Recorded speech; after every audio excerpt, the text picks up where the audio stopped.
This $40 pile of dirt cuts your heating bill by 90%, forever. Why aren't we using it?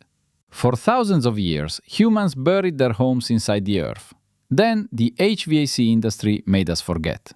6 houses, 6 countries. One quiet secret the building industry desperately hopes that you never actually learn. House number 4 broke every rule the textbooks defend, and the utility bills prove it beyond doubt. Look at your last electricity bill, then compare the one from 5 years ago. Notice anything climbing? Gas, oil, propane, every single line just keeps rising. Rates jumped 30 to 60% since 2020. The industry offers one answer. Buy a bigger heat pump, install a smarter thermostat, wrap walls in thicker foam. Add more solar panels onto an already leaking roof. But the monthly bill still climbs relentlessly upward. In summer, it gets even worse. Heat wave hits, the air conditioner runs all night, meter spins wildly.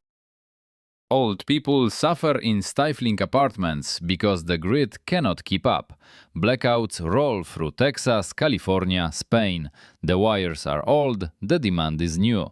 Nobody is fixing it. Meanwhile, your mortgage ate the paycheck. The contractor quotes $14,000 for a new HVAC system, then the insurance company raises the premium. The utility raises the rate again. Every month you pay more for a poorly built box that leaks temperature. This is not a personal failure. This is the design. Modern houses are thin skins on a concrete slab, exposed to July sun and January wind. They leak heat like a torn coat, and we call it progress. Forget triple-pane windows and smart thermostats. One forgotten solution kills these bills. Cheaper than any heat pump. 2 meters under your feet right now. The ground is holding a steady temperature all year long. In most of the world, it stays between 12 and 14 degrees Celsius. That is roughly 55 Fahrenheit. It does not care if it is January or August. It ignores the polar vortex and the heat dome. 2 meters down, the temperature barely moves.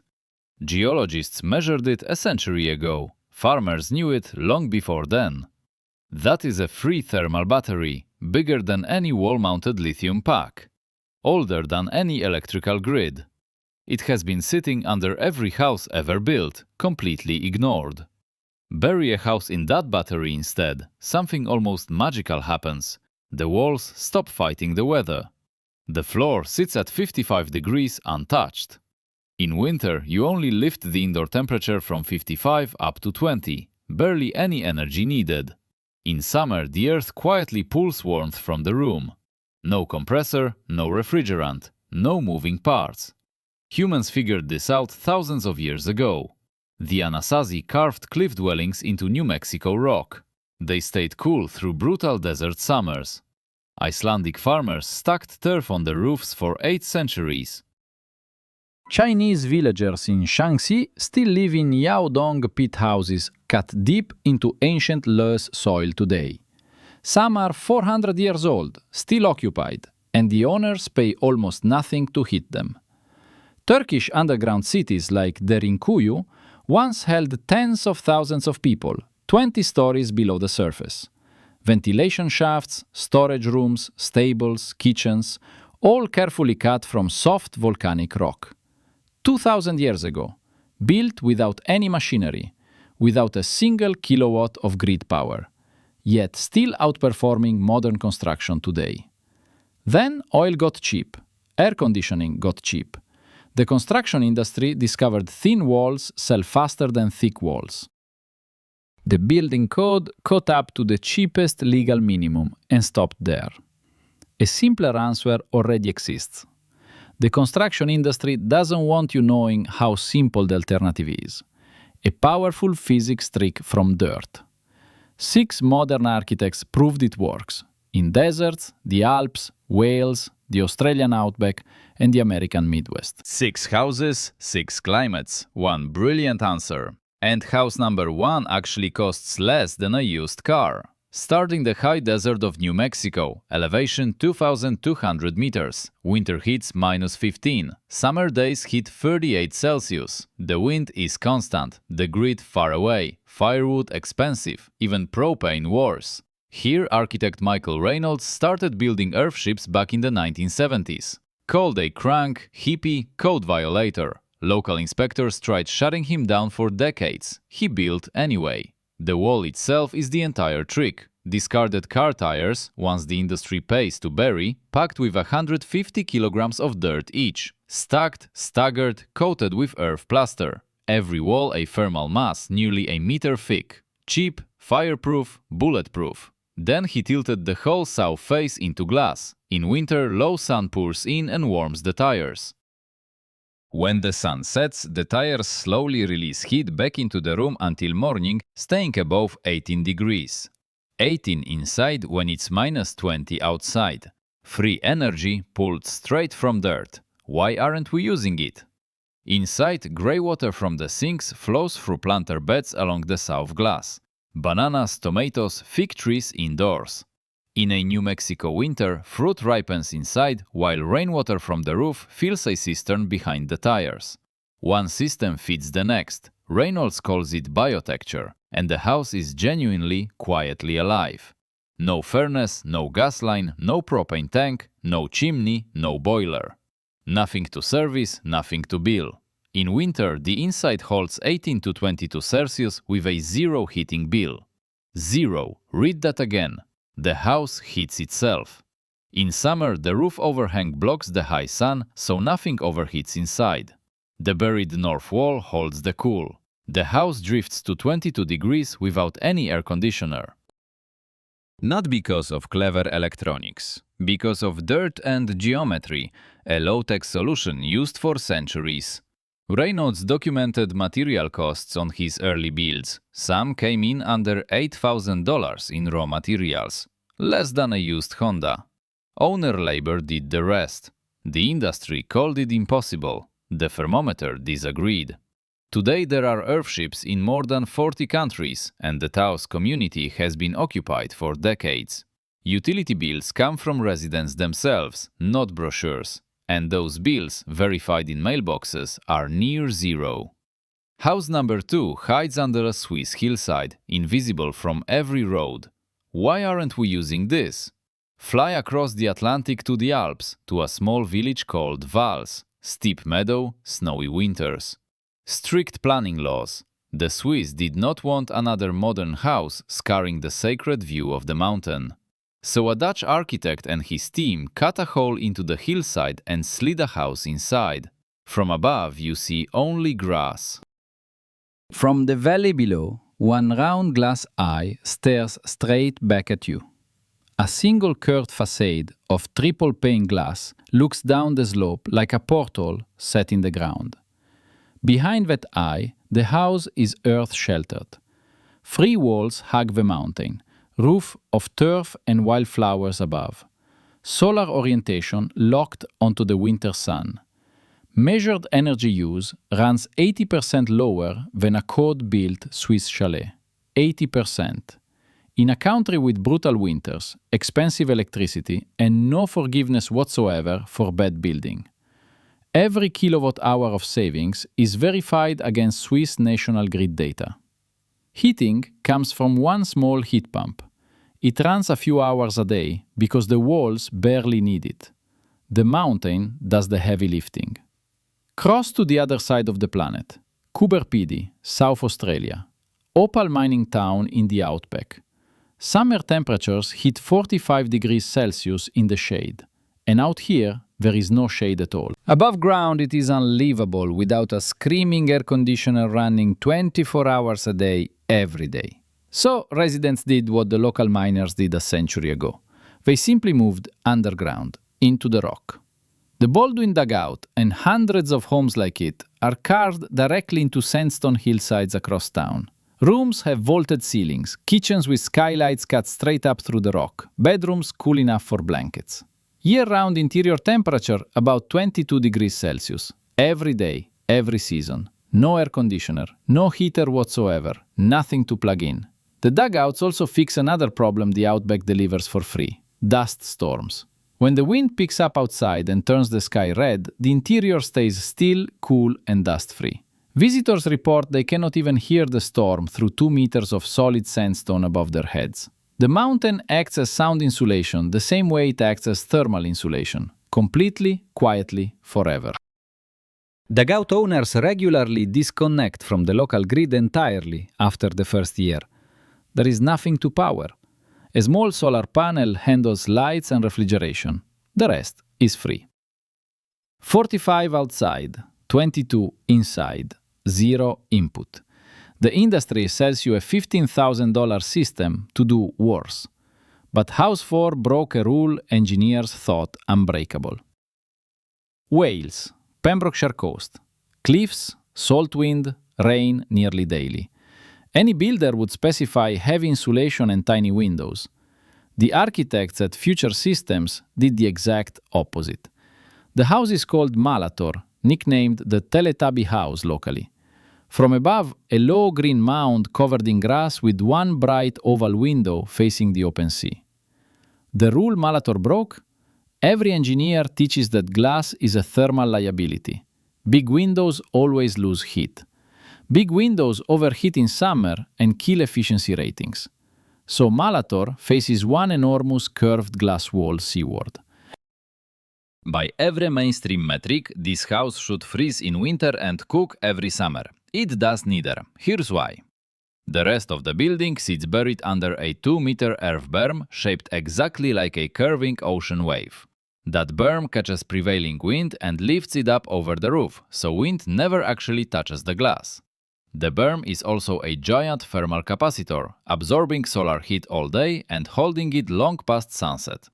Wind, rain and cold roll right over the earth mount. Inside stays quiet, warm and totally energy independent. Measured heat loss came in around 90% below the code minimum for that region, 90% lower. And the house feels open, sunlit, connected to the ocean, the exact opposite of a dark cave.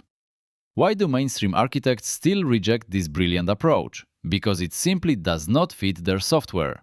Standard building energy models assume flat walls, standard windows, and no earth contact whatsoever in their calculations. Feed them a Malator design and the software screams impossible. So the industry pretends it truly is. Meanwhile, this house has stood since the late 1990s, using almost nothing to heat, never overheating once.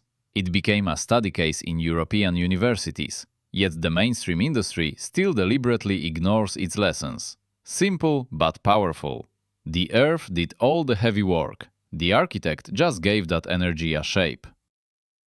House number 5 turns your ordinary basement into a fully functioning underground power plant, quietly running year-round. Missouri, Cordell Family Homestead. Nothing fancy about the location. Rolling farmland, humid summers, brutal ice storms every winter. The kind of climate where a normal American house burns a fortune in propane and central air conditioning. They built earth-sheltered, concrete shell waterproof membrane 1.5 meters of rich soil layered on top. South-facing glass runs along the front, standard for the earth shelter movement that quietly boomed in the 80s. Then cheap natural gas arrived and quietly buried the entire movement under decades of wasteful mainstream construction. Then they added one final piece. A shallow geothermal loop buried directly beneath the family's driveway concrete. Not a deep expensive well, just pipes running through the same warm ground the house already sits in. That loop feeds a small heat pump. The pump does almost nothing. The house is already halfway comfortable. Efficiency on the pump hits around 6 units of heat delivered for every single unit of electricity used. A conventional gas furnace delivers less than 1 to 1. Why aren't we using this everywhere already? Combined with a modest rooftop solar array, the Cordell house generates surplus electricity through most months of the year. Their utility bill is often negative. The utility actually sends them a credit check every single month. A single-family home located in Missouri writing checks the wrong direction, verified by public net metering data records. Now for House 6. Back to Vals in Switzerland, this time the audited luxury version Rich Guests book. Villa Vals is a rental property carved into the same alpine slope as House 2, but taken further. Spa-grade finishes, a cinema room, a wine cellar cut straight into the solid stone mountain wall itself. Underfloor heating fed by the mountain itself. Everything you expect in a resort with an underground twist. The audited monthly energy cost for heating and cooling this entire villa averages around $12 total. 12, not per day, per month. For a 5-bedroom mountain villa where neighbors pay hundreds every month. Zero fossil fuel on site. A small backup heat pump kicks in. The mountain itself does the rest.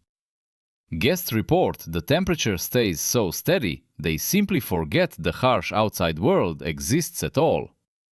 These numbers are not marketing spin. Villa Vals and the Cordell House have been audited by their utilities. The bills are on file. The industry has seen them. The industry keeps quiet. Why aren't we asking?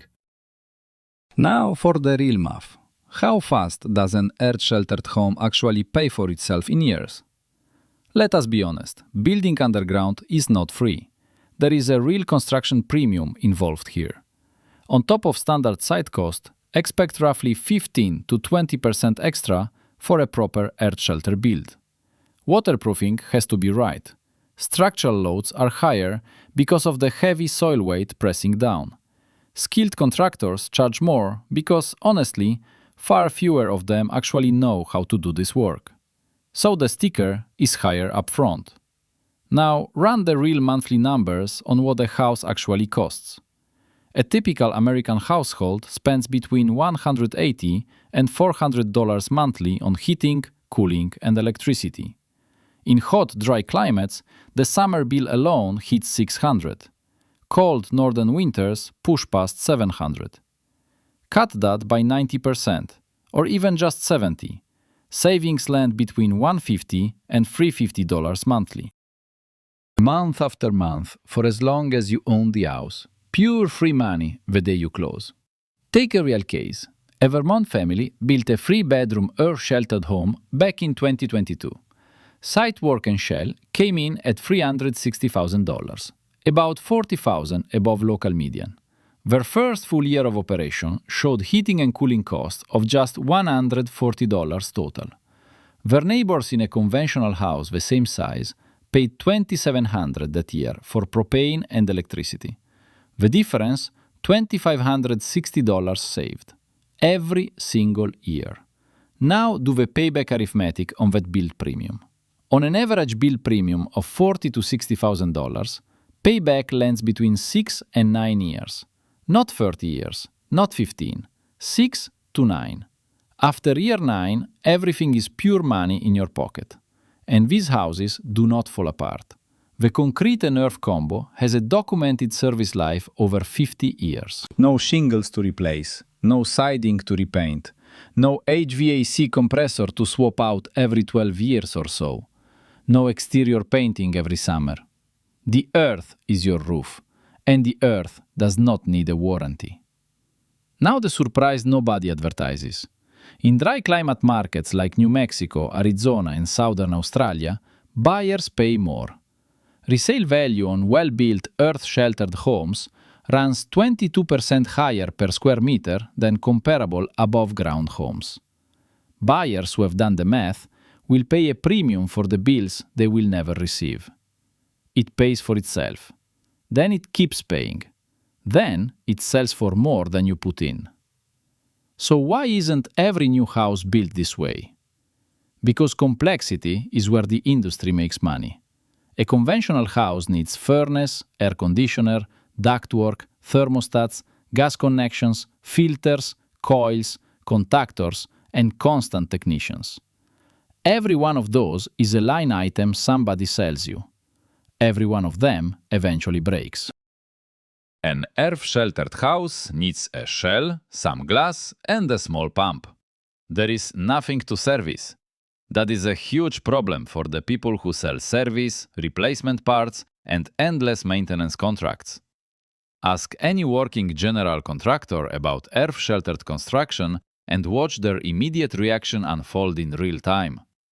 Most will tell you it leaks, it molds, it is a lawsuit just waiting to happen soon. Then ask if they have actually ever built one themselves. The honest answer is almost always no. What they mean is they have heard stories. Stories are not data. Ledgers on paper are data.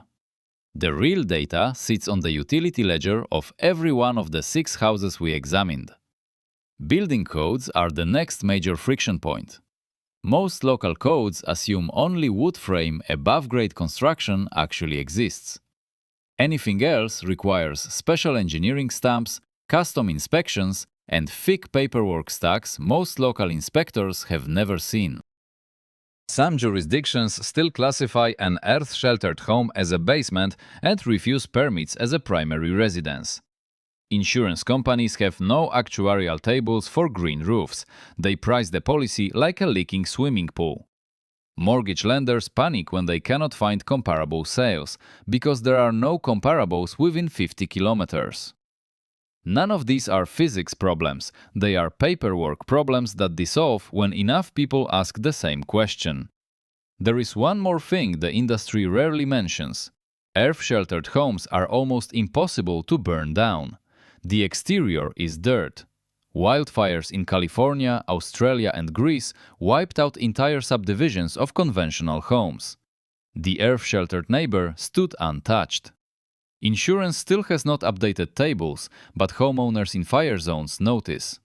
The movement is growing quietly on homesteading forums, in owner-builder communities across Australia, Portugal, Vermont, and rural Japan. People trade plans, share utility audits, teach the waterproofing detail that used to be a jealously guarded trade secret. The construction industry doesn't want you to know, but the internet is faster than the industry. Always. Next video I break down earth-cooled greenhouses. Same physics, different building. The food production numbers will shock you. One more low-tech upgrade makes these houses unstoppable. Subscribe so you don't miss the continuation of this series. If you like simple but powerful low-tech solutions like this, subscribe. The next video digs even deeper into earth-cooled greenhouses and how a hole in the ground grows tomatoes in January without natural gas. Share this one with anyone building a house or paying way too much for electricity every month. They deserve to know the physics still works.